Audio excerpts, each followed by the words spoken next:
네, 잠시 안내 말씀드리겠습니다. 잠시 후 WCE 2023 기후산업국제박람회 도시서밋 2부 탄소중립 도시 세션이 시작될 예정입니다. 참석자분들께서는 행사장 내로 입장하셔서 자리에 착석해 주시기 바랍니다. 아울러 휴대전화 상태도 점검 부탁드리겠습니다. 무음 혹은 진동으로 변경해 주시면 감사하겠습니다. 본 심포지엄에서는 동시통역 서비스가 제공되고 있습니다. 채널 1번은 한국어, 채널 2번은 영어로 맞추시면 서비스를 받아보실 수 있습니다. Ladies and gentlemen, distinguished guests, may I have your attention, please? The Carbon Neutral City Conference will begin shortly. I'd like to cordially ask all participants to enter the hall and be seated. And to minimize any interruptions, please turn your phone into vibration mode or switch them off. And furthermore, simultaneous interpretation will be provided during the event. Please tune into Channel 1 for Korean and Channel 2 for English. Thank you very much.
네, 다시 한번 안내 말씀드리겠습니다. 잠시 후 행사가 시작될 예정이니까요. 참석자 여러분들께서는 행사장 안으로 입장하셔서 착석해 주시면 감사하겠습니다.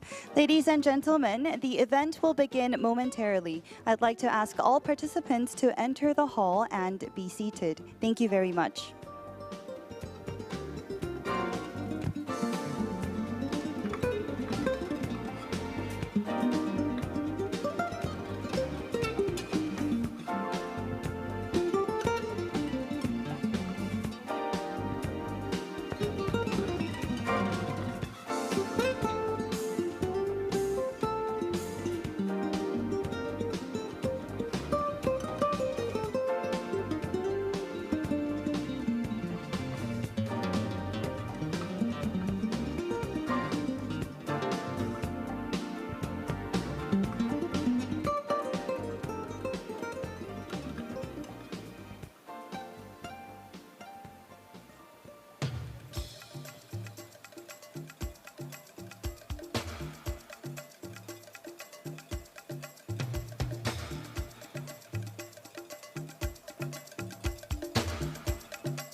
네.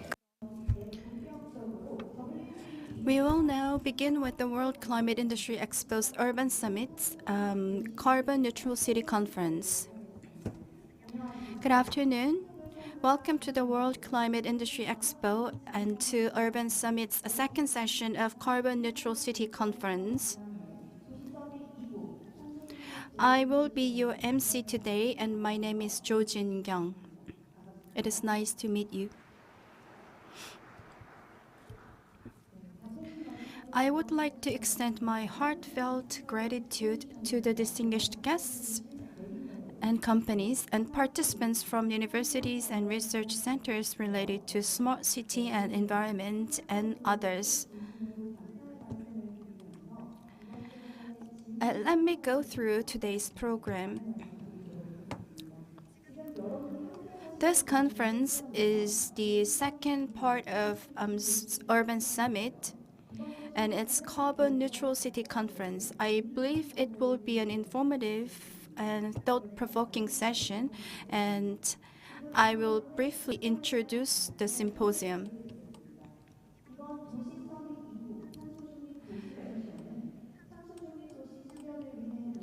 This conference is to look at the cases of the cities striving to achieve carbon neutrality. And we will find ways for cities to reduce carbon emissions and create a more sustainable future in response to the climate crisis. We will have the opening remarks, keynote speeches, and panel discussion for the session. We will now begin with the opening address by Director General Gil Byung-woo of Urban Policy of MOLIT.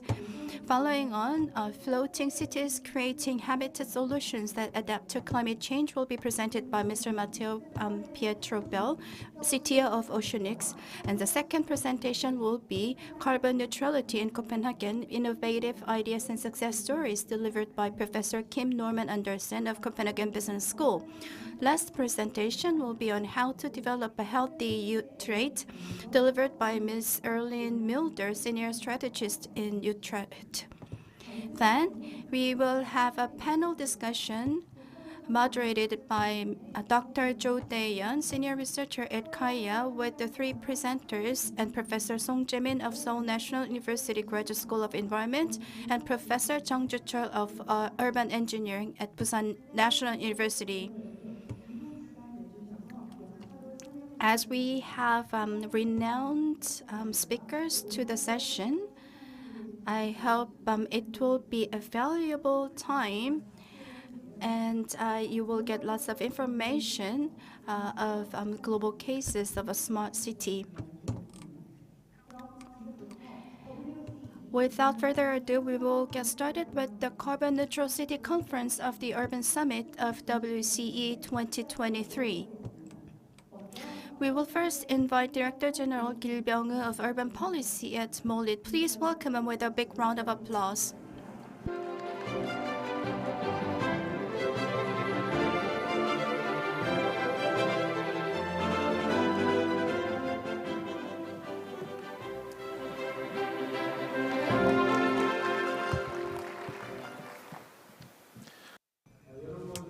Good afternoon, ladies and gentlemen. I am Gil Byung-woo, Director General for Urban Policy from the Ministry of Land, Infrastructure and Transport. I am very pleased to meet you here for the Carbon Neutral City Conference of the 2023 World Climate Industry Expo. First, I would like to thank the experts from home and abroad who joined us to discuss how cities can respond to climate crisis. I would also like to extend my sincere gratitude to the audience for taking the time to join us and the staff of Korea Agency for Infrastructure, Technology and Advancement. Today's conference is designed to share the experiences of major global cities and explore the future under the theme of rising above the climate crisis towards sustainable prosperity.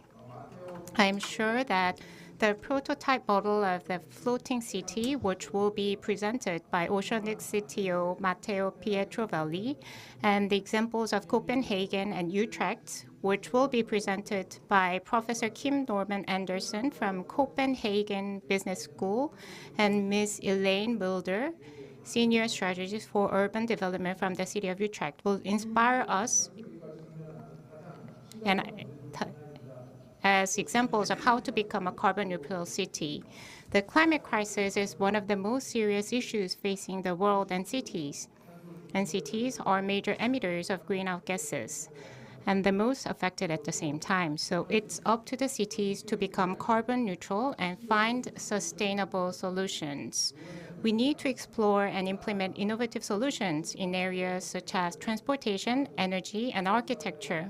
And we need to transform our cities' policies and governance system.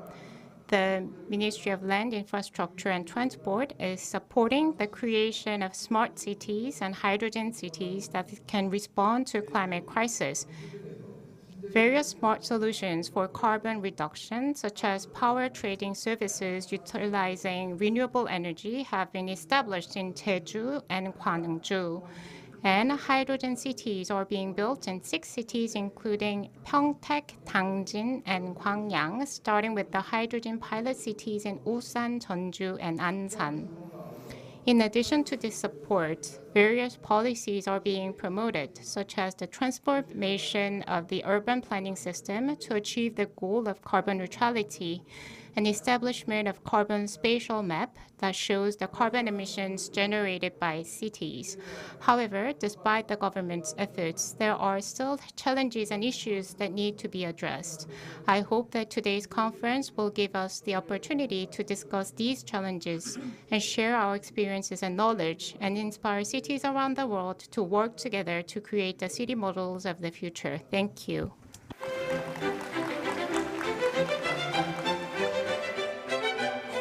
네, 정책 Director General Kill, thank you for your excellent speech.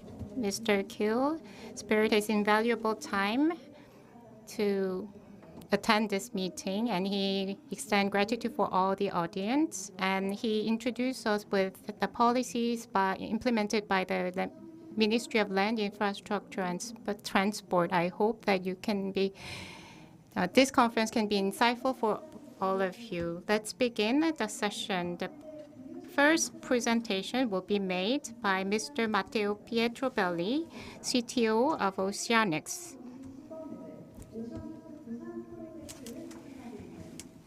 Who is working on the Oceanics BUSAN project, the world's first prototype of floating community. Matteo Pietrovelli is CTO of Oceanics and CEO of Agripublica and Nomogram Engineering. Mr. Matteo Pietrovelli will be presenting on the topic of floating cities, creating habitat solutions that adapt to climate change. And he's an expert in Hyperloop transportation system. And also, he is engaged in floating infrastructure project in countries around the world. And today, his presentation will focus on the Oceanics BUSAN projects. I would like to introduce you, Mr. Matteo Pietrovelli, to the stage. 귀빈 여러분, 큰 박수로 맞이해 주시기 Please give him a big round of applause.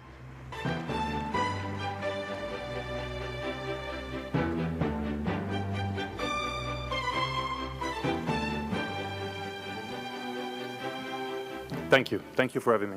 And thank you to the city of Busan for allowing us to introduce the project of the floating cities and the, I would say, first example of such application around the world. I would like to start with first showing you a video of what is our vision.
All right, there was supposed some audio, but I'm glad that we had the opportunity to share it with you. So the reason why we started with this idea is because of mostly issues related to the, of course, seawater level rising, but also in relation to the problem related to the increase of population. We do know that by 2050, more than 10 billion of people will be around the world living in our planet. This will mean increasing of urban areas, living urban areas, as well as energy demand, as well as emissions from cities.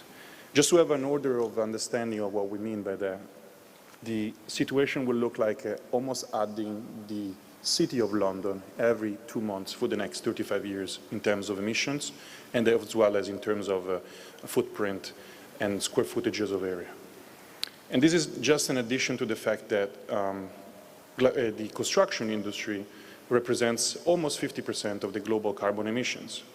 And the last problem, which was one that really was keen to our heart, is that coastal cities represents 90% of the biggest cities in the world. And we know that by 2050, 90% of these world cities will be affected by the rising sea levels. Busan is an example, but we can also see examples like Rio de Janeiro, Wellington, Miami, and situations like the Venetian causeways of Miami, or Venice, which is where my family is from. And this is just an example of the vision, or at least the forecast of what is going to happen by 2100. Certain areas will be submerged. They will be covered by 9 meters of water in terms of seawater level rising in relation to our benchmark. And so what we did is we learned from communities that are, as of now, already living on water. Communities that have been tackling, have been showing resiliency.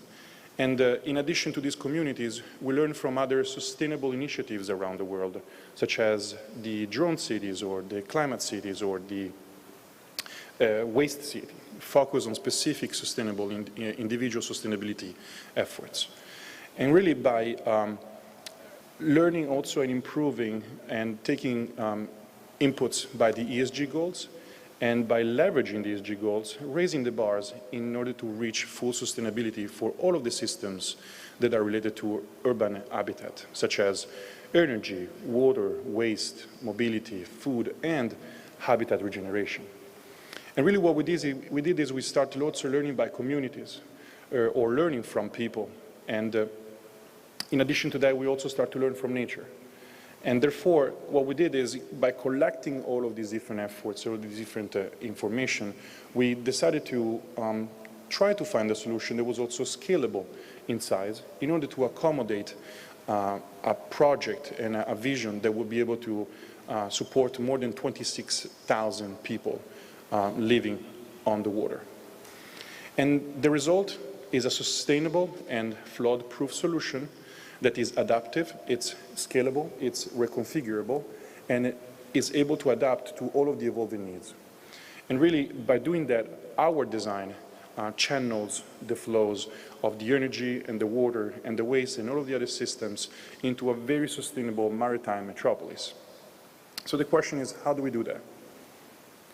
We start with a modular platform that can be assembled on the water, a modular platform that is affordable, it's scalable, it's safe, and of course, it's floating, meaning that will allow to support all of the habitat on top of it in terms of counteracting the seawater level rising. The hull will be able to accommodate all of the different subsystems necessary for living habitats, or the other different use cases that will be on top of it. And therefore, what we did is we developed our own kit of parts. Kit of parts that are completely integrated systems, closed-loop systems that are vertically integrated between the top side and the hull side of the platform. By doing that, we develop what we call our oceanic city ecosystem of closed-loop systems. And by leveraging sustainable materials, specifically local, eco-friendly materials for different type of applications, we approached it from a top-side development and also from a hull-side development. And by as well focusing on the energy resiliency, on the low emissions, we really wanted to develop a self-sustainable solution. In addition to that, not only a self-sustainable solution, not only a floating solution, but also a smart solution, and really integrating it with sensors and data so to really gather and to provide the best experience to its inhabitants. And in addition, our systems allow us to be completely independent from the mainland. It means that we won't need to deal with all of the legacy networks that are really present, utilities, aqueducts, waste systems, energy systems that exist into the inland. And ours are completely independent, are contained into the platforms, and allows the city to be completely reconfigurable, towable, and repurposable. So what is going to be on top of it? You can put many types of buildings in terms of shapes, in terms of size, but also in terms of use cases. Hotels, they can be schools, hospitals, habitats. And really by leveraging our urban design guidelines, we wanted to build and to develop what is a vibrant public realm.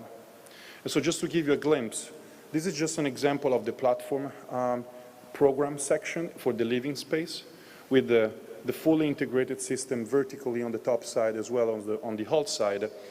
And this is just a glimpse of the distribution of the different components between top side and hull side. But for BUSAN, what we really focused on is developing 3 platforms. A research platform dedicated to a blue tech hub for innovation, a living space, and a lodging space for hospitality. This is just a vision, a schematics of the platforms and the 3 platforms that wants to achieve the possibility of accommodating more than 12,000 people between residents and tourists. Platforms that are all interconnected within each other, and they're also interconnected with the mainland through bridges, and they are also interconnected in terms of macro mobility with the mainland and the main transportation systems such as the train and buses. Therefore, becoming what we like to call a smooth transition between the existing city and the new neighborhood, a floating neighborhood. And really what we did is learning by BUSAN urban fabric and BUSAN public realm, by BUSAN characteristics and unique alleys. And therefore, we ended up with this design, a design that also captured in the uniqueness in its own prefabricated and high-performance building facade. This is just an example of how it's going to look from the top as a cross-section or as a plan view, and this is a renderized view of our platforms. And so the vision is, this is BUSAN, North Port Redevelopment Project, and we're going to be in phase 1, located nearby the marina. But let's dive deep into what these platforms are going to look like. Let's start with the Innovation Hub. The Innovation Hub will have a series of architectural features integrated within each other in order to guarantee and to develop a proper architecture program.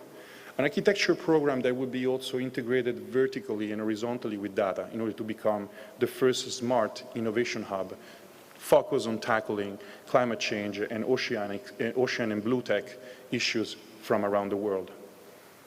The second platform, which is the living space, wants to really represent the best of the community of BUSAN already existing, and by capturing those, recreating them on the platform, guaranteeing the best experience for the citizens.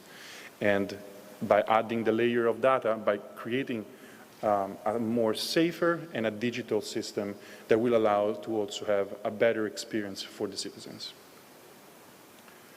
This is an example from the view of the side of the living space, but let's focus now on the lodging space. The lodging space is as well unique because it has a full set of different architectural features as well, focus on guaranteeing a very smooth transition, a very smooth experience for the tourists, but also for all the visitors that will come and wants to understand what it means to live on a floating platform. And in addition to that, we want to also create awareness towards climate change, awareness towards the ocean, and how important it is for a city of BUSAN. And therefore, we wanted to also create an event spaces that were able to portray solutions like for climate change solutions or ocean solutions. And as the other platforms, the lodging platform will also have vertically integrated system for that with the data in order to basically guarantee a seamless experience for the guests. And so this is an example of how they're going to look like during the day or during the night, or the view of the river directly from the platforms.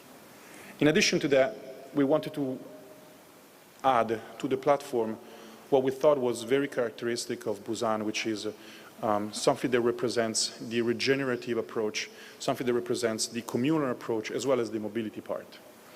And so what we did is we created these petals, and each one of the petals is very unique. The regenerative petal has is focused on adopting and developing aeroponic, hydroponic, and aquaponic system for food produce and produce productions as well. The communal space, in the same way, represents gathering space for people. And the multi-mobility hub is another example of how we can attract tourists, or in general, allow mobility not just from land, but also from water. And this is just a view in the night from the harbor. But we don't want to stop at 3 platforms. We believe this is an example of how we can live resiliently and how to tackle climate change through climate adaptation solutions. And therefore, we want to grow. We want to be bigger. We want to be a new neighborhood. And we think Busan is the best example, because Busan is the first city that accepted the challenge and is actually helping in supporting the challenge and finding the solution. And after doing this, with all of the different systems that are completely integrated, closed loop, and sustainable, why not applying on land as well? And by doing that, by the learning ground that was developed in Busan, why not actually applying this around the world? And so why not applying this in the Middle East, for example, in Africa? Why not applying this in Southeast Asia, for example, or in the northern regions of the world? Why not helping cities or island states like the Maldives to tackle their problems in seawater level rising? Why not actually applying this to Lagos? Why not applying this in New Zealand to Wellington or Monaco? Or what about Dubai? And maybe we can apply this in Rio de Janeiro, Miami, or maybe even New York. 감사합니다.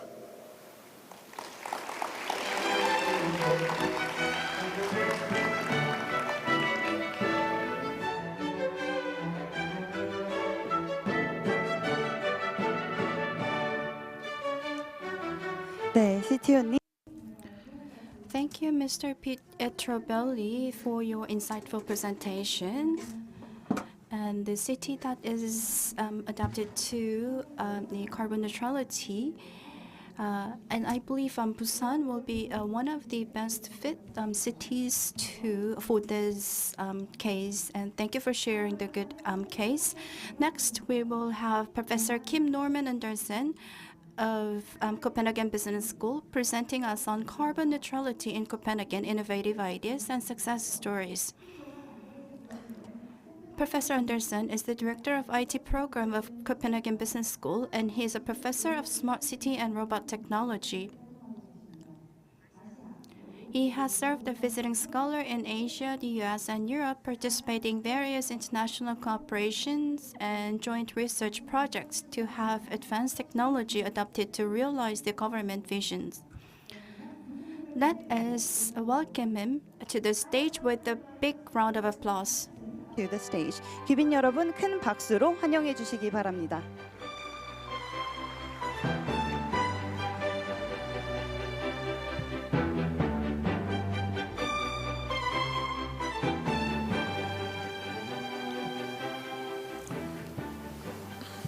Good afternoon. Thank you so much for the invitation to be here. It's so exciting. I've been in Busan before, and come back here is just so fantastic, and I really look forward to be here with you and the discussion afterwards. So thank you very much for inviting me here. I'm going to share with you some success stories from Copenhagen. I also want to underline there are a lot of great stories from a lot of cities in the world. Copenhagen is just one of them. And while I do that, I will, of course, not be able to tell all the details, but you're welcome to contact me afterwards if you want more details.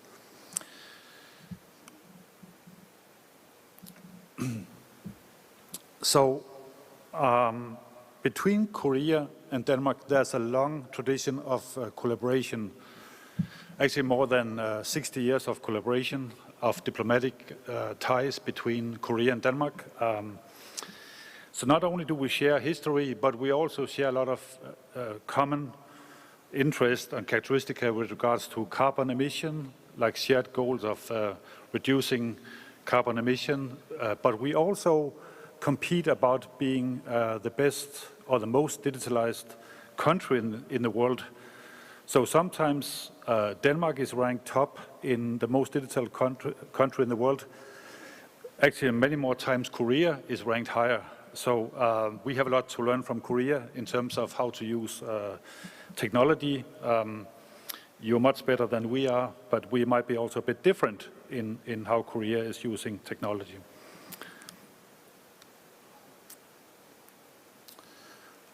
If we look at the greenhouse emission in two countries, they look a bit different.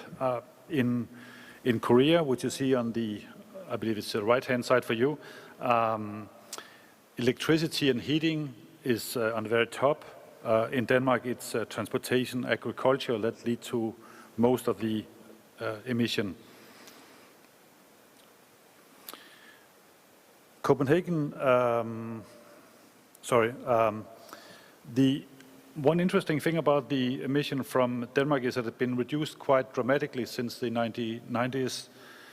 Of course, the accumulated emission is still increasing, but if you look at the marginal emission, it has been reduced quite a lot since the 90s. So let's look at the Copenhagen case then. I want to give you 5 key stories from key points from Copenhagen. So first of all, the plan in Copenhagen is to reduce emission totally in 25. So by 2025, the emission should be 0 from Copenhagen. That is in 2 years from now. There's a big agreement about this goal. They want to do it. I also want to emphasize a lot of cooperation with private actors, NGOs, universities, and quasi-governmental organizations. So it's not only a government project, it's pretty much like a shared ambition.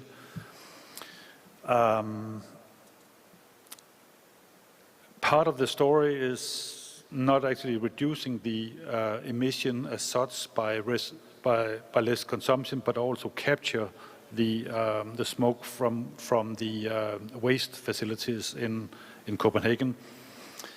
And lastly, whatever they do in Copenhagen, they always try to comply with the UN Sustainable Development Goals.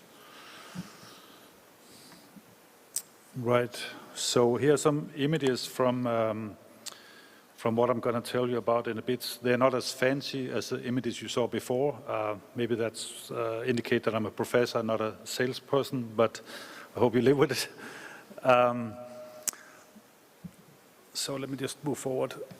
So in the case of transportation, one of the images that you associate with the Copenhagen infrastructure is the many bike lanes that you would find everywhere in the city. Not only are the bike lanes, there are extensive highways for bike transportation. I myself has many bikes that I use and we use for transportation with ourselves and with the kids. It goes well with the office outfit in Copenhagen. You can come to office wearing your bike outfit that would not go in Korea. But I still want to mention it, that this is a really key part of transportation and reducing the emission in the city. It's a high priority to increase the bike lane infrastructure, actually much more than increasing the metro, subways, or the freeways.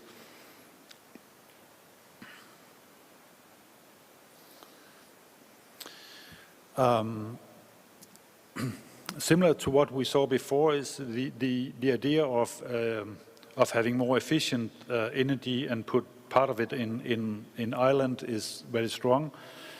I want to mention here that when we talk about energy in Copenhagen, it's really it has many meanings into it. One of them is the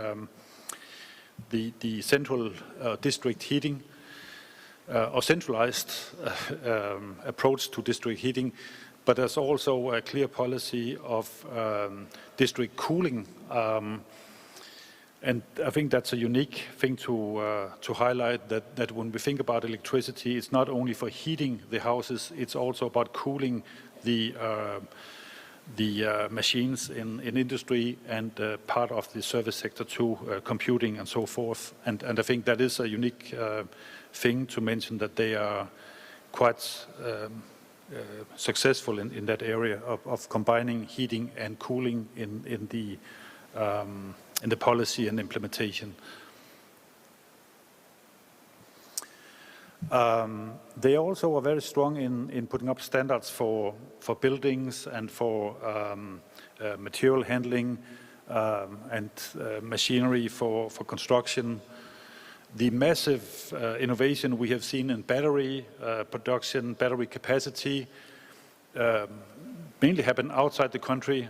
But the thing with Copenhagen, they're very good at adopting the new technology and turn it into, like you could call it, business benefits. So using the battery capacity and to demand for companies to actually use it for machinery. As far as I could see the latest data, about 10% of the emission relate to construction in the city. And it's, of course, if we could reduce that even more, we are closer to the carbon-free city in 2 years from now. Green spaces, if you look at this chart of Europe, you can see all the green spots are in the north part of Europe. The tiny country you can see there on top of Germany next to Sweden, that is Denmark. It's all green there. It doesn't mean there are a lot of parks actually, but it means there are access to different green spaces and small cottages that you find in the area. So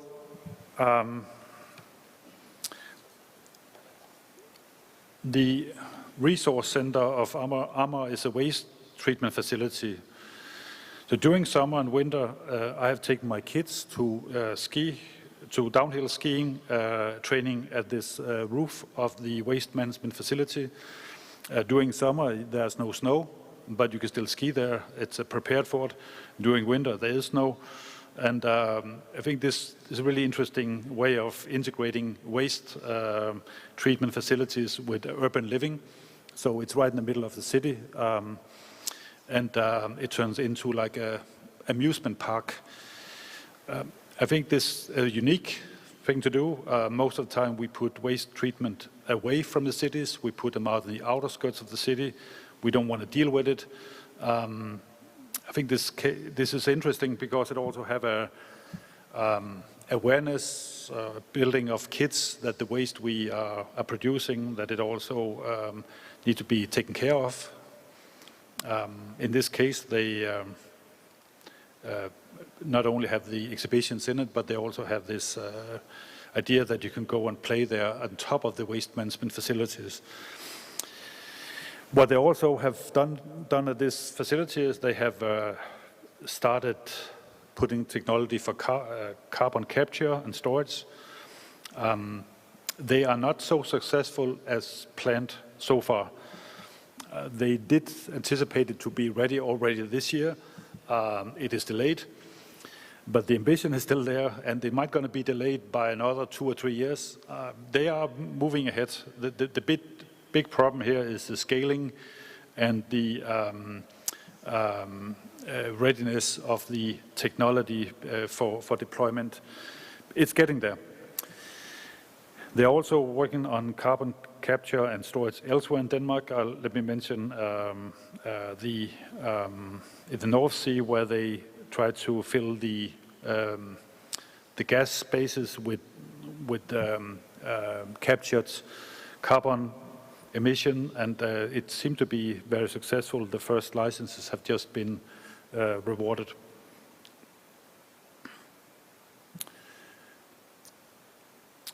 So it sounds like a really big success, that things are going well in Copenhagen, but of course there are challenges. The biggest problem I see from the Copenhagen case is that carbon emission is not the only thing at the political agenda. There are so many other things that government has to deal with. Childcare, schooling, elder care, just to mention a few.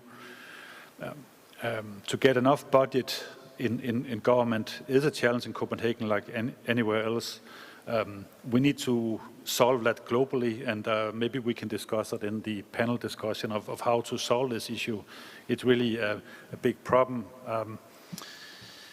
Being at a business school where I teach normally, the way I see it is that we need to have much more collaboration with the private sector in all countries, and to make it profitable to invest in carbon emission, and possible to introduce some reward system for carbon emission by private actors much more aggressively. But that's one challenge. The other big problem is the delays in technology. So if you go to the exhibition hall here and any other conference around the world, there are some delays in the development and scaling and implementation. It's definitely worth trying, and I think the Copenhagen case is showing the way and to be inspired by. But we just need to be a bit more patient with some of the technology deployment, and I think sometimes politicians are a bit impatient to get result. But the good thing is that they also can see the rising sea level, as we heard before. So overall, I think they are doing fantastic. The third point was the return of investment. Again, this is a business school term, but I'm sure you're familiar with it. So the return on investment is pretty long-term. Most governments run on current budgets.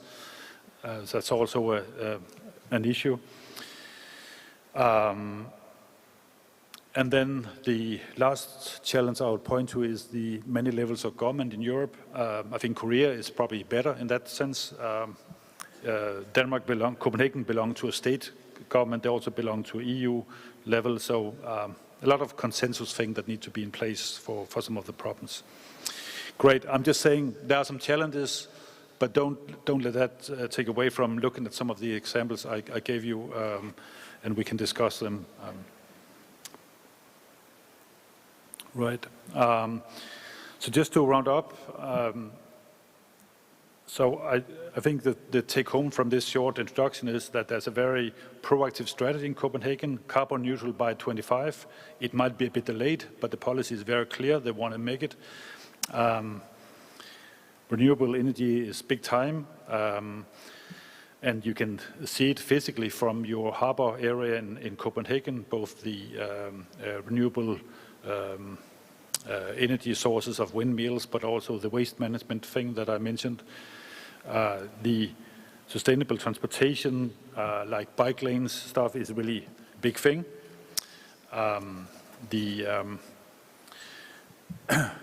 The green spaces is a big thing to also remember, and then this extensive collaboration with the private sector. So I think that will be my input for the panel. Thank you so much for listening, and hope to talk about this issue in discussion and potentially see you in Copenhagen. Thank you so much.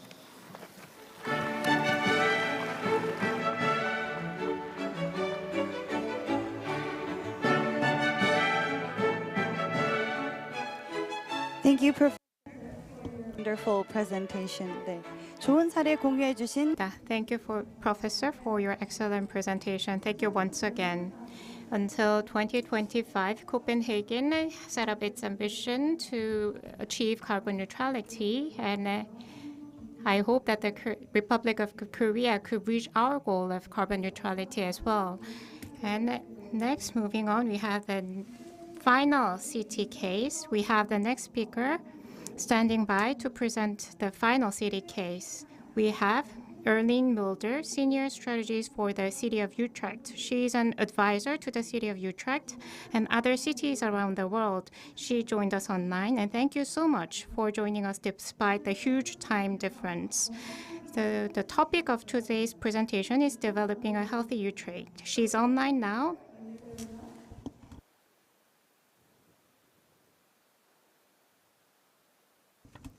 Ms. Mulder, are you online? The floor is yours. Thank you so much for giving me the opportunity to share the story of Utrecht. Let me first tell you something more about my city, because I can imagine that in Korea, not everybody knows the city of Utrecht. Utrecht is the 4th largest city in the Netherlands, and it's a very old city. Last year we celebrated our 900th anniversary, but our roots even go back to Roman times. And here you can see our famous Dom Tower, which is already 700 years old as well. We have 800 years old canals, which we use for leisure, but even also for transport and logistics. All the shops and the restaurants are supplied by electrical boats. And also we collect our waste by electrical boats along these medieval canals. Utrecht is famous for Miffy, which is born in our city, and the architect Rietveld. But it's a very connected city as well. It's based in the very heart of the Netherlands, with Schiphol Airport and Amsterdam only half an hour away by train, but Frankfurt and Paris are 3.5 hours by train as well. We have the largest train station in the Netherlands, with over 300,000 travelers each and every day. And just as Copenhagen, Utrecht is a bicycle city. I think Copenhagen and Utrecht are the top 2 bicycle cities in the world, and every day more than 100,000 bicycles roam through our city center. We have the largest bicycle parking facility in the world, right under our central station. It's a 3-story building underground to park your bike. But in the whole central station area, it adds up to over 30,000 bicycle parking spots. Utrecht is also the fastest growing city in the Netherlands. And with fast growth come challenges. Challenges like it's getting more crowded. We're a bicycle city, a world bicycle city, but we also had the first bicycle traffic jam in the world. So that gets you thinking. And of course, air and noise pollution. How do we tackle these challenges in an ever-growing city? So what did Utrecht do? We put health at the heart of our urban development strategy. And we created the strategy of the 10-minute city. And that means, well, we translated that for our city in the Utrecht barcode. So what we say is when we build 10,000 houses in our city, so a new neighborhood, that means we also have to add a certain amount of green, of sports facilities, of sustainable energy concepts, public transport, etc. So creating new neighborhoods, which we really have to do, also means that we have to create other facilities. And that means shift in thinking. So about accessibility and clean transport, for instance. And these are some of the examples that we're working on in our city, but it also means principled choices for the development of Utrecht. For instance, the principal choice for sustainable mobility and healthy transportation. So we put the bicycle and the pedestrians first in our mobility policy. Of course, you can still enter the city by car, but preferably with electrical vehicles and even preferably by shared vehicles. So we have a lot of electrical shared vehicle systems in our city. And we actively redesign streets. So this is a street which is quite normal, what we're used to nowadays. But these are the streets that we are redesigning. And as you can see, the underground is a part of that redesign as well. For us, the underground is very important as well. And these are examples of those redesigns. So we're doing that already, but we are going to upscale that. And as you can see, the street with the first bicycle traffic jam in the world now looks totally different. It also means a systematic leap for our urban nature strategy. With a 30% increase of citizens in 20 years and condensation by infill, we also said we need 440 extra hectares for nature and green in the city. But where? And that is something we ask ourselves every day. Here you can see an old train rail route, which we redeveloped into a park and a bicycle cycling route. So green planning has really transformed from single-use, low-maintenance cost into a strategic part of our urban development strategy with multiple functional use in order to tackle to help climate adaptation, to increase biodiversity, health and well-being for our citizens, and also make it available, accessible, and affordable for all of our citizens. And here you can see that we do it on different scales. So it is about fingers and green belts, but also the framework of our city and the neighborhoods. And this is an example, it's a solution came up with a private investor who wanted to have the tender for our new bus stops. And we said, make it sustainable and healthy for the city. And he created bee-friendly bus stops with green roofs, and they are all over our city now. So sometimes it's just small examples, but with a very big symbolic meaning. The first vertical forest in the Netherlands is right now being built in the central station area of Utrecht. And this is one of our biggest new urban developments, Merwede, named after the canal that is along the new neighborhood. We are creating 10,000 houses in this neighborhood with the biggest ATES system of Europe underground, but a very low parking norm. So this neighborhood is almost car-free, and a lot of car sharing is possible, but it's not, well, practically not possible to own your own car. We are creating mobility hubs and smart networks to enter this particular neighborhoods, but not to enter the neighborhood by car. And it is green, unless, and climate change proof. It means, for instance, that 50% of the roofs in this neighborhood are green, and the other 50% of the roofs have solar panels. And there's a special ecologist that advises the owners of this Merwede neighborhood in order to stimulate the big five of Merwede. So the buildings are even placed in a certain angle that the bats and the swallows can have their natural roots. So therefore we create green and car-free public areas, and also attractive areas, because that adds to the health and the well-being of these new citizens. Another example is our Singel, which used to be a 12-lane highway right through our city center. It is a lot of asphalt. It was, I must say, because now it looks like this. So this is the Singel has been restored over the past 20 years, and it was opened during COVID, and it had a huge positive effect for our citizens as well. And they use it for a lot of leisure. And we do a lot of our things in collaboration by trying and testing and use the city as a living lab, so to say. And this is a cycling bridge which goes right through over the roof of a primary school.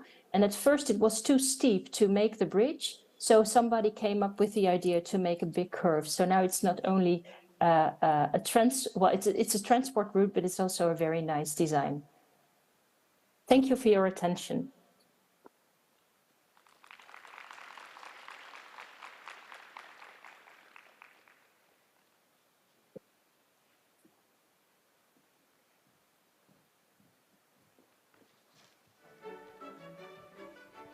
네, 위트레일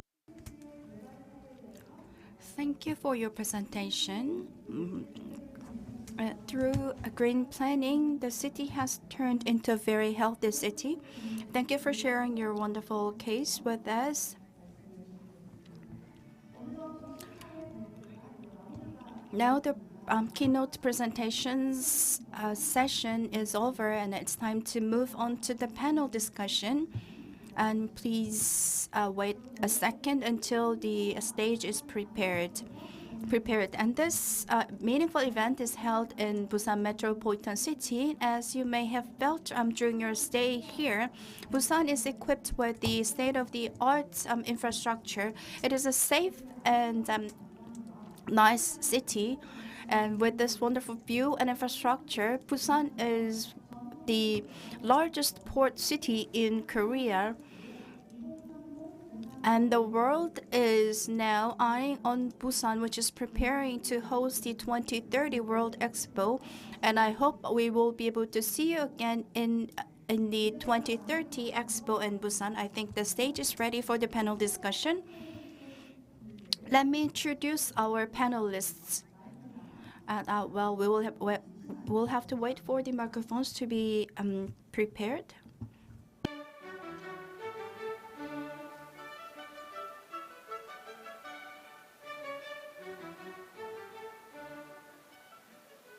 네, 무대가 다 I think the stage is ready, and I'd like to introduce our panelists. First, we will have the moderator, that's senior researcher of Jo Dae-yeon of KAIA, and he will be moderating the discussion. Dr. Jo has served the director of Smart City Project and Future Strategy Group at KAIA. Please welcome him with a big round of applause. 네, 다음으로 Next, let me introduce our panelists. We have Professor Song Jae-min of Grad School of Environment at Seoul National University and Professor Jung Joo-chul of Urban Engineering at Busan National University. Professor Song Jae-min currently serves as the Standing Director of Korea Planning Association and the Head of Climate Change Committee Editor at the association. She is also a member of Special Committee on Smart City of 4th IR Committee under the President. Professor Jung Joo-chul is Head of Smart City Innovative Talent Nurturing Project at Busan National University, and he is the Head of Graduate School of Climate Change. He is also an International Director of Environmental Impact Assessment.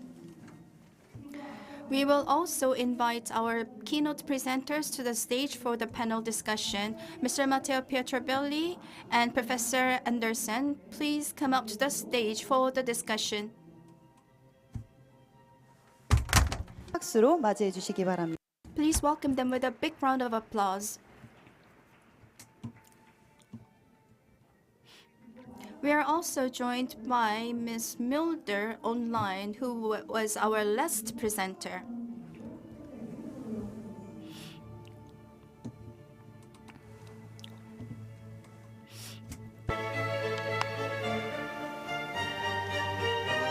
네, 이렇게 다 모든 So we have all the panelists on the stage, and I would like to pass the floor to the moderator. 네, 안녕하십니까. Good afternoon. I am Jo Dae-yeon at KAIA.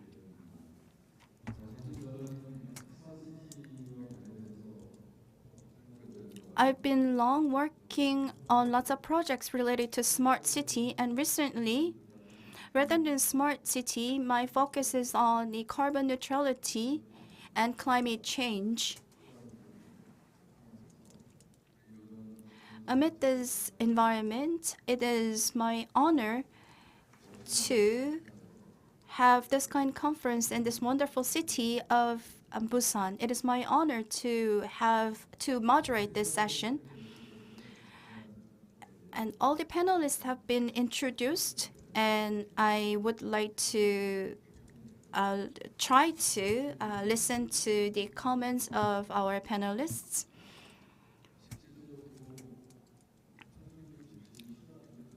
Achieving a carbon neutral city is very important, and that is kind of consensus amongst even experts. In order to go ahead with this vision, we need to have a collaboration between all the experts as well as the citizens and lots of people. And it takes a lot of efforts of all these related parties. And I believe this will be an opportunity for us to be able to share all the insights related to this.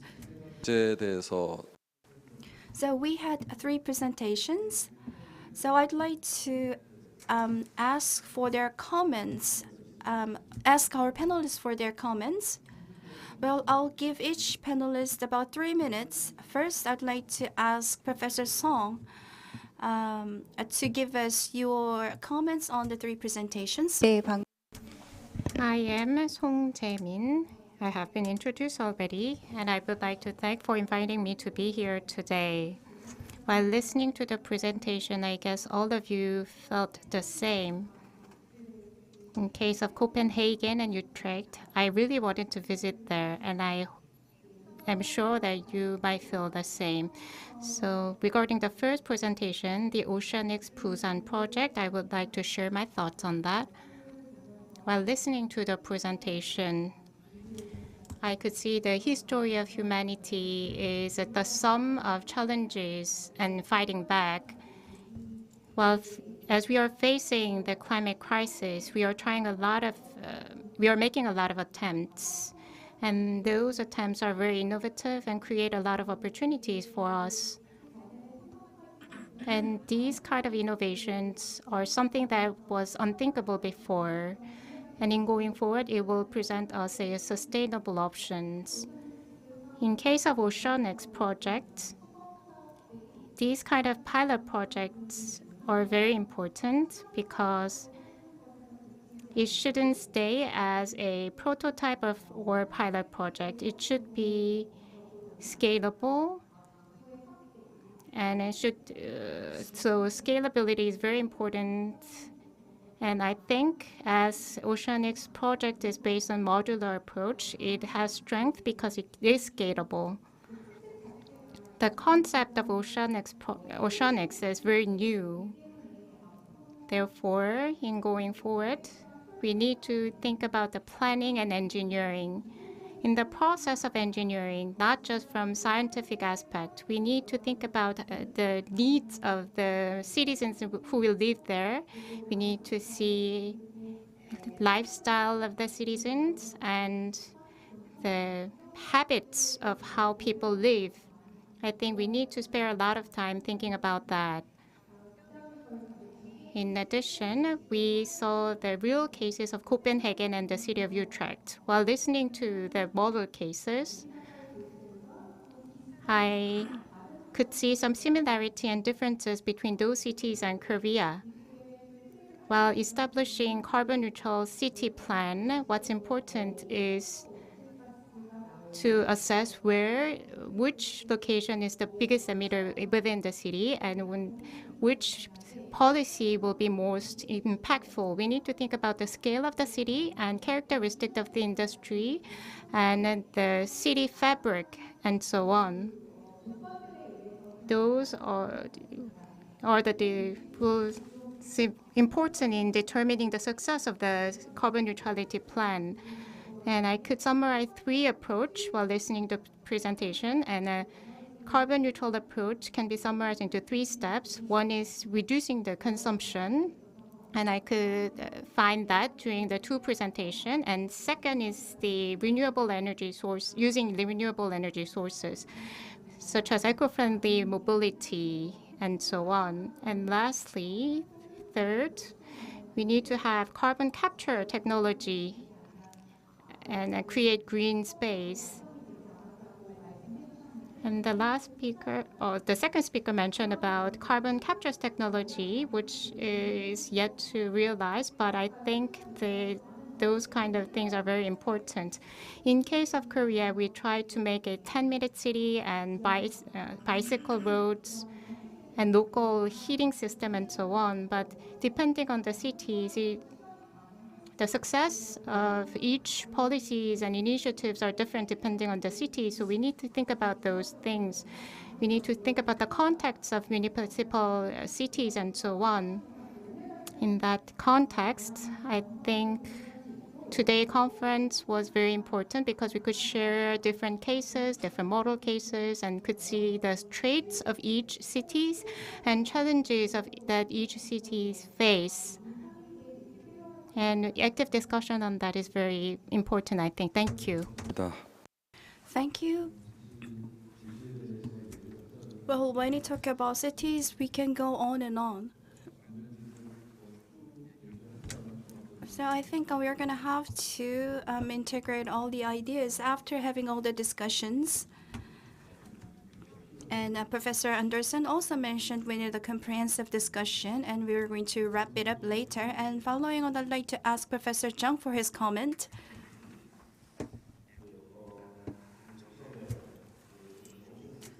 All the Oceanics project, I've heard of it several times. And I believe Busan has been selected as a pilot city to go ahead with this project. And we are now at the Carbon Neutrality City Conference. And I believe we are doing this in response to the climate change. And we have to talk about how to reduce the carbon emission. And we will also have to think about the measures to tackle the rising sea level. And Busan was offered by the UN Habitat to go ahead with this project, and we are now, the project is underway. That's to the best of my knowledge, and the picture looked very nice. But I believe there are so many things to be resolved. For example, we have to get prepared for the typhoon, or we will also have to think about the water quality underneath the panel, and how to source, what about the financing the project. So as other professor mentioned, it is a challenge. When the city was first presented, it was also presented as a garden city, and Oceanics could be a challenge that we have to tackle, and we have to give a real hard thinking to it. And about the cases of Copenhagen and Detroit, I will talk about it later by showing the Busan case. I believe those are the cases that Busan want to take after. And Copenhagen has been reducing carbon emissions for about 20 to 30 years, and your goal is to achieve net zero or carbon neutrality by 2025. Well, there are some cases that can be incorporated in Busan, and I'll talk about it later during the discussion. In the case of Detroit, you said you were the first city in the world to have a bicycle traffic jam. I really envy that. And in the case of Busan, I will talk about later, but it's heavily dependent on vehicles, actually. Well, the reality is that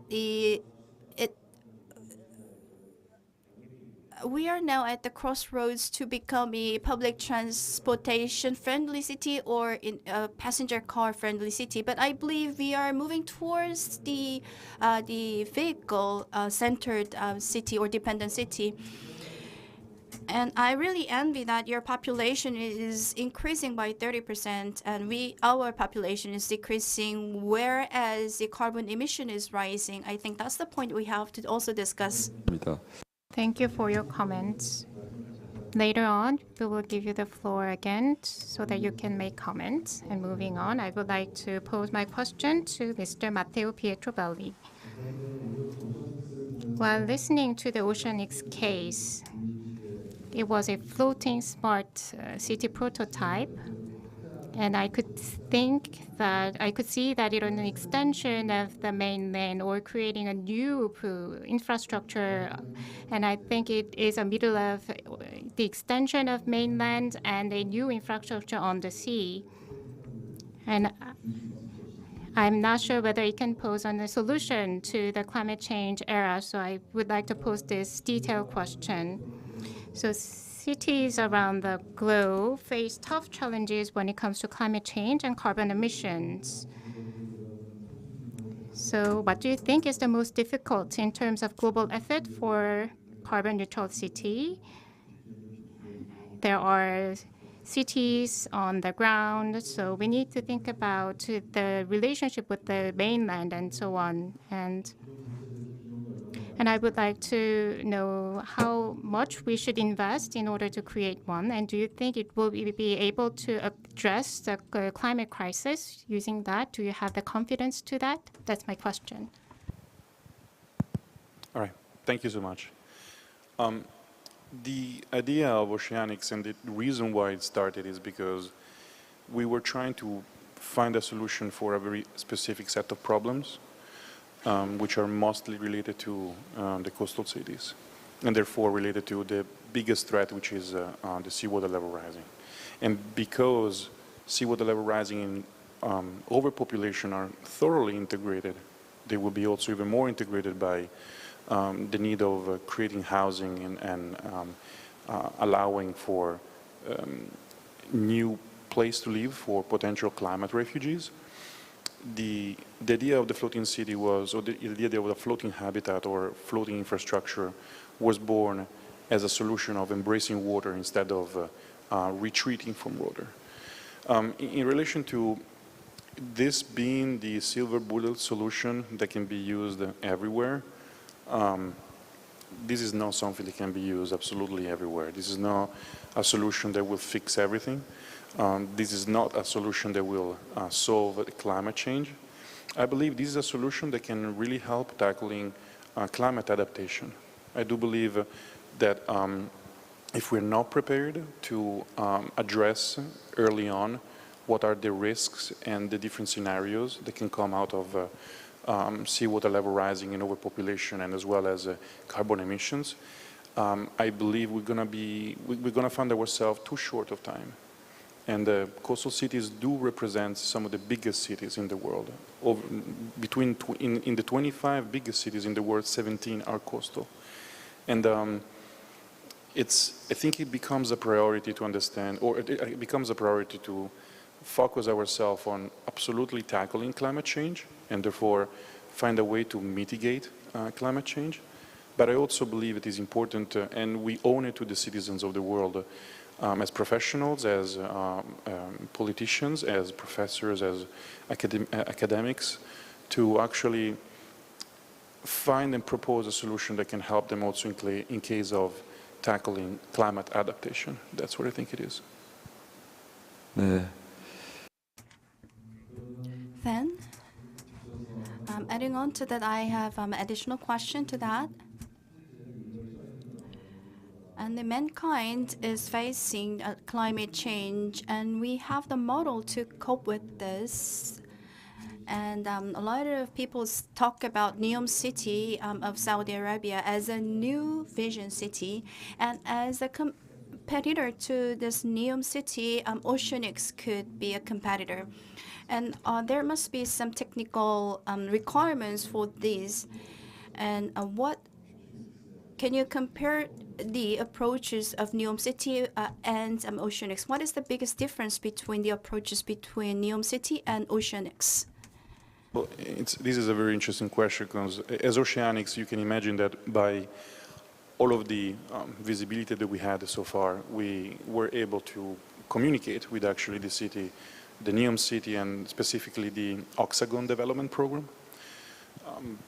The situation is, Busan is the second largest city in South Korea, and Busan has, or I would say Busan is, a social, technical, economical system. It represents an ecosystem of businesses, of culture, of history, it's an ethnographical representation of a city. And therefore, it does represent a different challenge in the terms of that we're not building anything from scratch.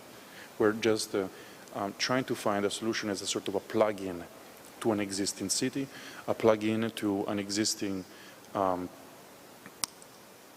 history, an existing social network. While the Oxagon project, or say the Neom project in and of itself, is a new development in places where there is right now absolutely nothing. And that really, I would say, represents in and of itself the biggest difference between the two projects. In addition to that, as far as my knowledge, based on my conversation with the NEOM and the Oxagon officials, the floating component of the Oxagon development will be dedicated exclusively to the industrial program in terms of real estate. What we're trying to do here, we're trying to create a solution for humans, for a solution that can help dealing with climate change, dealing with seawater level rising, not just to develop something that is specifically industrial related, because in this case, Busan doesn't need it. Busan has its own industries. Busan has its own network of commerces and businesses. We think that we might end up being able to do a fully integrated neighborhood with different type of programs like hospitals or schools, but not something that is industrial related.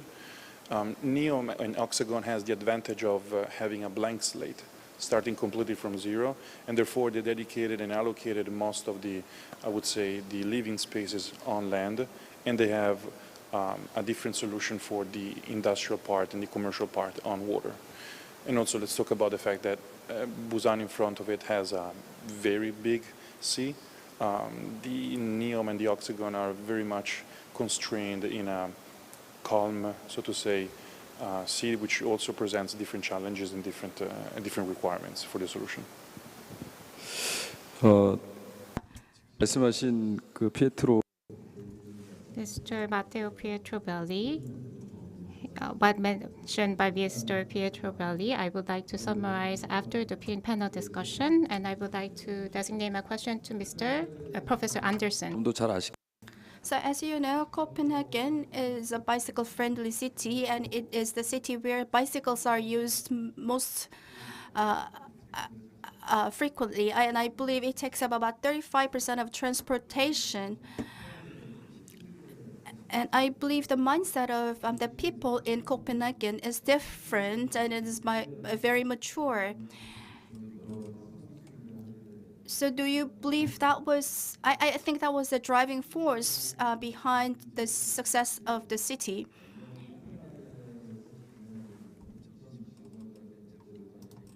And you mentioned achieving net zero by 2025, and what would be the most innovative or iconic facility towards this goal? So this might be incorporated in Korea or anywhere else in the world. So is there any iconic or the most innovative facility that you want to highlight in Copenhagen?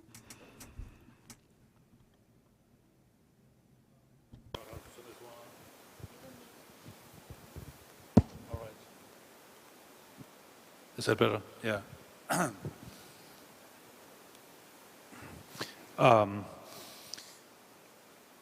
I don't think there's any single one reason for it, and I think that would go for any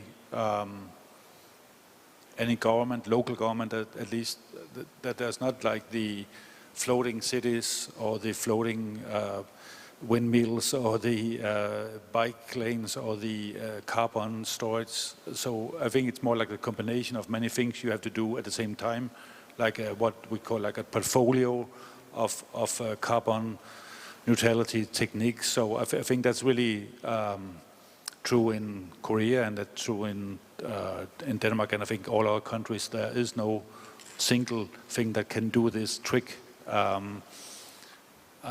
Sometimes I think politicians forget that in many countries, but so I don't think this bike thing is the key to anything in terms of carbon emission. It's an interesting feature, but it's not. I don't think it's really transferable to Korean context. It would require like a total cultural mindset change. It would require extensive infrastructure investment and behavioral attitude, a lot of different things, and it would take so many years before that would be done anyway. So I think it could be done, part of it, but it won't. It's not going to happen. Just look at the big cities here. How would that be possible? The roads are too narrow for it, but it could be something. And I also, by the way, seen some bike lanes in Busan and being done here already. So I think it would be one element. But if I should choose the one that I think is the biggest thing in, or two biggest thing, if I could mention that, it's the thing about district heating and cooling as a really big thing that in terms of making more energy efficient heating and cooling, it is really big. So that, I think, the one thing, and the other one is this carbon capture. And I think these are the two. If I say what is really that is aggressively and really require a lot of commitments. And I think in the times I've been in Korea, and I had lost count how many times I've been in Korea, the thing that strike me with Korea is this strong government notion. So people don't speak about government as a bad thing here. It's a good thing.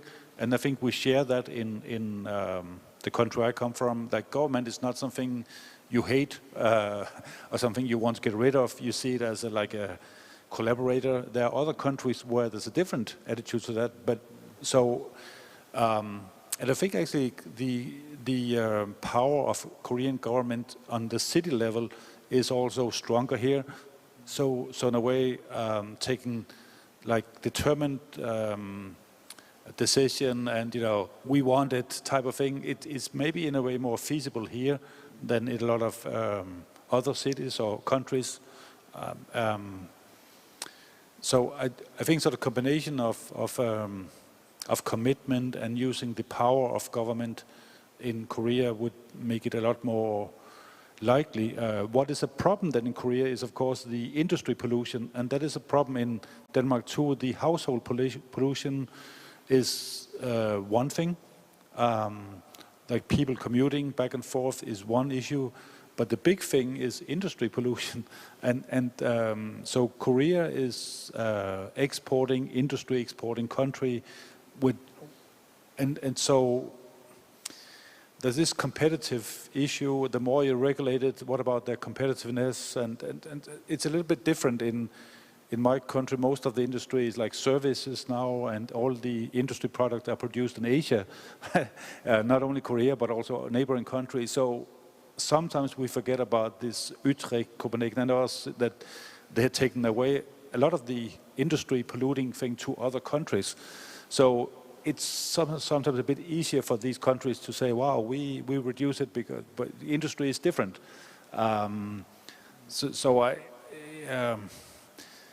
Carbon emission in Busan, maybe this big issue about what to do with industry is an issue, and I don't know what to say about it. I have no input to that part. I'm just saying that is probably the big trigger here, more so than the household, how to get that solved. Yeah, so thanks. 시간이 Thank you. Due to our time limit, we're a bit behind the schedule, so I will summarize what Professor Anderson mentioned at the end, approaching the end of our panel discussion. He mentioned very important things, so I would like to highlight later on. And I would like to ask my question to Ms. Elaine Murdo.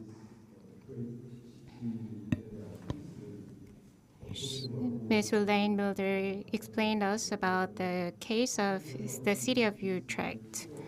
When we attempt a new city planning or so, there are so many challenges and limitations, so it is very difficult to materialize. But in case of the city of Utrecht, you shared many cases. So as mentioned, I really want to visit there to actually see that. And what's interesting to me was the bee-friendly bus stop. We have solar panel, and we could see many green space on top of the bus stop, so it was very unique. So I would like to pose my question regarding that. You've mentioned about 10-minute city, and in case of Paris, it has planned to make a 15-minute city, and it depends on the city scale. And I would like to ask whether 10-minute city, how you decide 10 minutes, because in order to make a 10-minute city, you need to think about space efficiency and so on. So I would like to ask you why 10 minutes. And due to our time limit, and I will pose the second question right away. With regard to Mervede, I think it's a very well-planned city. And 50% is allocated to green space. And I'm not sure whether we can implement those cases because Korea prefers a residential area over green space. And I would like to know the satisfaction level of the residents. And I would like to know whether they see it as a healthy city and real satisfaction level of the citizens. That's my second question. Okay, thank you so much. So the first question, why 10 minutes? I think, as you already mentioned a little bit, is that it is about scale.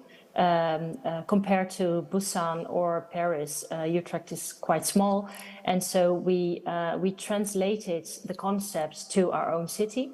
And on the other hand, while we're growing so fast, we really wanted to keep some of the principles that we're quite proud of. And one of that is that everything is quite within reach for our citizens. And it also has this, this notion of how to stay healthy as a city, how to stay compact, how to be in reachable for our citizens. Then it's very important to have your facilities within a 10-minute reach. The example of Merwede, we estimated that if we wouldn't do anything about the mobility and the infrastructure, so if we keep it car-centric, we would have huge traffic jams over a course of like, I don't know, 5 kilometers perhaps, traffic jams for 3 hours. So that's something we really didn't want to. And so we said 10 minutes and we have to really get into other types of transport in order to keep the city and the neighborhood healthy. And the other question, oh gosh, I forgot. The satisfaction level of the citizens. Yeah, in terms of green. Yeah, well, Utrecht has really satisfied citizens. I think the rating is like over, in terms of a number, you know, out of 10, it's like 8. And green, we researched, green is a very high contributor in terms of health and well-being for our citizens, also in terms of felt well-being. And it also gives you the opportunity to meet other people. So public space is really important in the development of Utrecht in terms of, and we really relate it to the health and well-being of our citizens. So yes, we have to densify, but we really try to find creative spots and solution to keep it, to keep it greener. And that doesn't necessarily have to be on the ground. You can also create rooftop parks, for instance, and the vertical forest building, for instance, with all native plants and trees. We collaborate a lot with our universities and our private partners. So the bee-friendly bus stops, for instance, that wasn't our own idea. We just said, come up with a solution that contributes to the health and the sustainability of our city. And then the private partner came with the idea of creating bee-friendly bus stops. So, and there's one other thing I really want to add. I really do think that cities can change. Some of our best examples are the hardest fought for, but I really believe that the role of the government is essential in this, in order to change and to also nudge people or your citizens into different behavior. Utrecht used to be a very car-centric city, and over 40 years ago, and we really kept working on different infrastructure, on nudging our citizens into different behavior and create a cultural and behavioral change in the city. So yeah, that is one of my beliefs and ideals as well. 네, 고맙습니다. Thank you very much. So we heard the comments from the three presenters.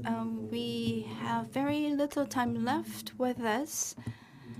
And I'd like to give each professor about 3 minutes for your answers. I will ask the question to Professor Jung first.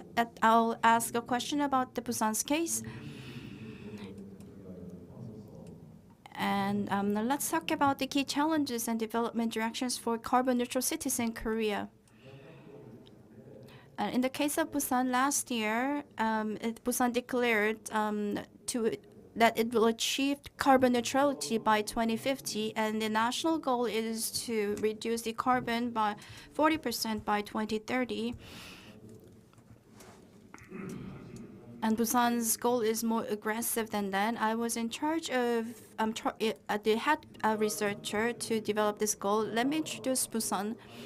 Korea as carbon emission is from 70% is from industry, but the Busan is vice versa. Transportation and construction or buildings take up 70% of the carbon emission. Busan takes up only 2.7% of the national emission because it has weak industry. So in some sense, it could be an opportunity for Busan. So it could be an opportunity for Busan to develop a new industry, and our goal is to reduce emissions from transportation and buildings. How can you achieve carbon neutrality by reducing carbon emissions, these buildings or transportation?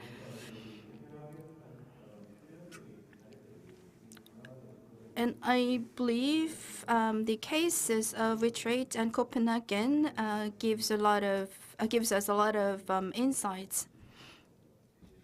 So there could be ways for Busan to reduce emissions from transportation. So Busan's focus could be on that part. That's what I thought. And Professor Anderson mentioned something about political or policy agenda. Can it be sustainable? And that was kind of my question when I was doing the projects. And when we developed carbon neutrality plan, but can it be really achievable? That is the thing that we have to really think about hard. And the city has the will now, but institutionalizing it could be a very difficult task. So the proposals from the researchers could be incorporated in the city planning, and in order to do that, we have to institutionalize it. That's what I believe. And in the case of Utrecht, you said 10-minute city, and Busan's goal is to convert the city into a 15-minute city. But there is a long way for us to go, and especially in terms of linking it with the city policy.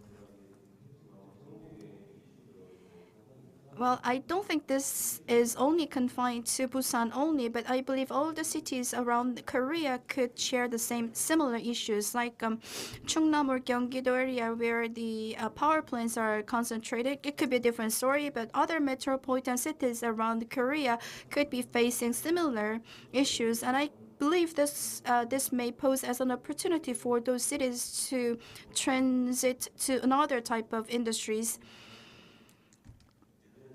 And the issue here is all these solutions are centering around the Seoul metropolitan city, and I believe the solutions must incorporate or reflect the cases of the other cities as well. 아주 좋은 얘기를 해주셨는데 Thank you for your comments, and I would like to invite Professor Jae-min Song. What do you think is the challenges that we face, and how local governments could address carbon neutrality? Is there any recommendation that you would like to give?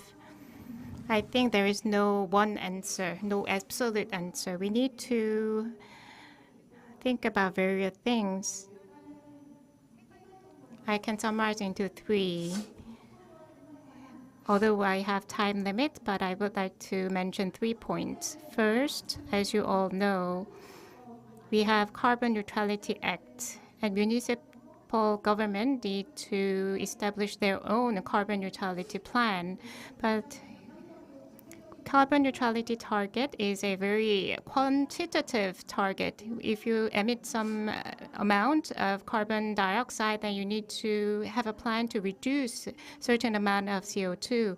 But except for the major cities in Korea, for rural area, it is very difficult to set up the target, and it is very difficult to measure the impact of the plan, and data related to that is very lacking.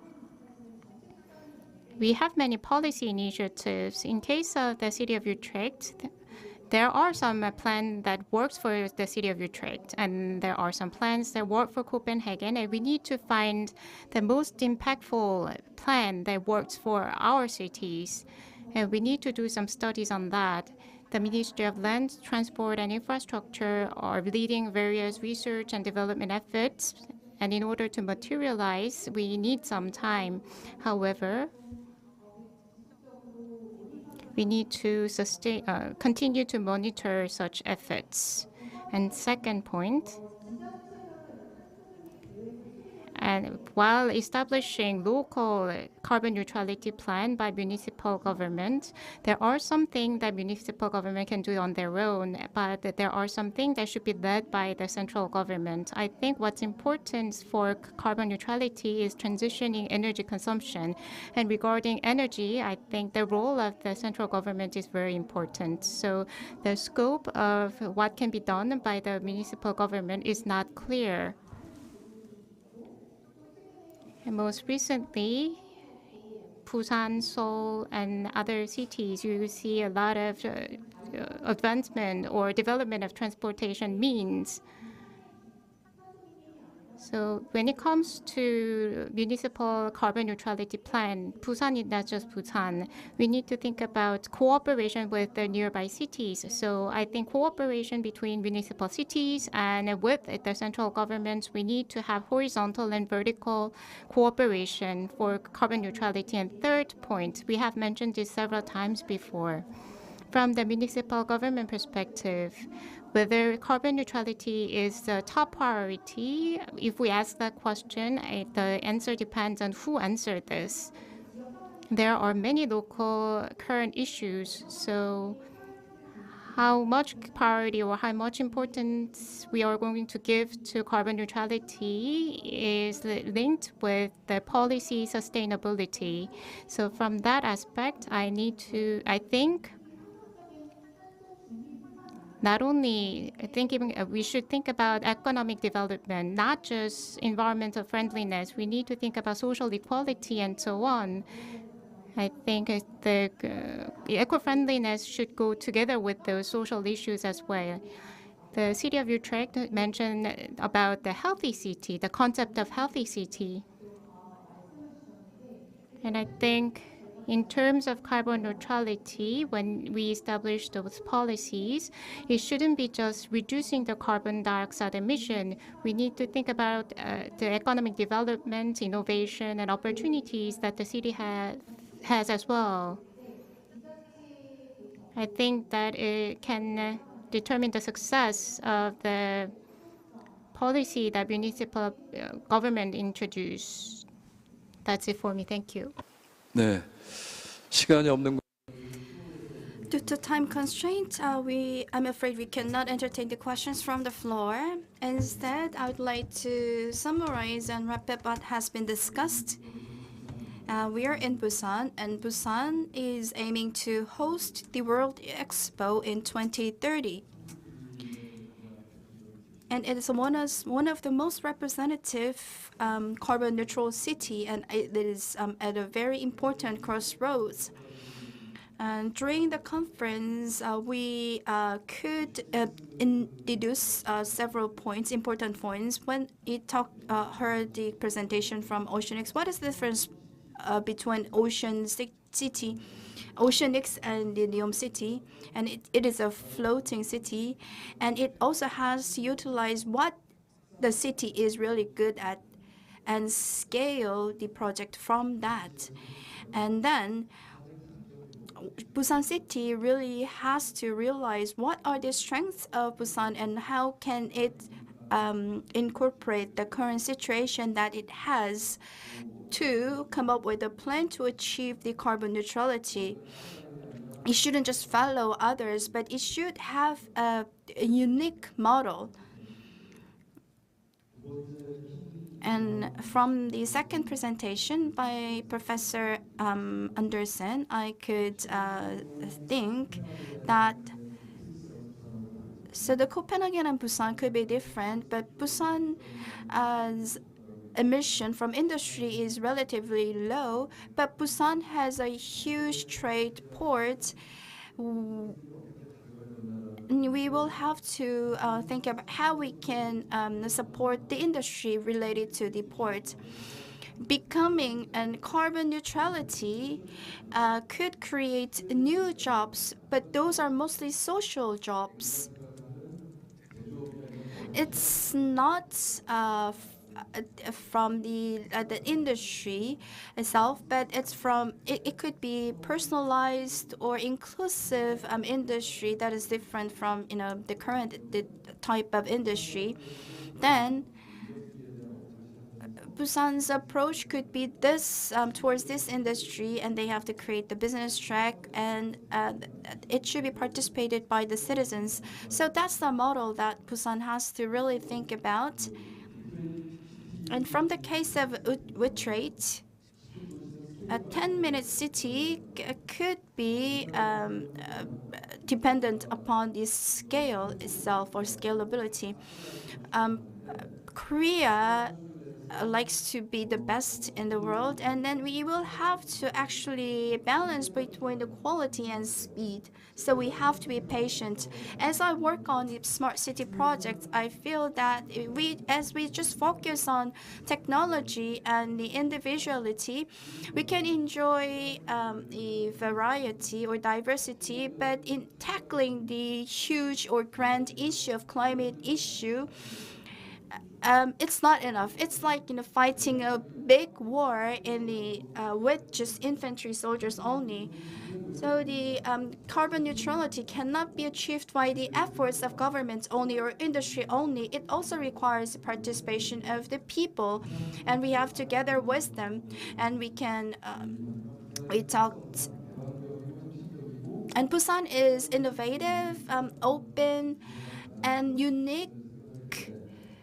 So if we think about the characteristic of the city, going forward, the city government should have a big picture, just like the central government does, and it should stick to a sustainable policy. Then Busan can have its own model to achieve carbon neutrality.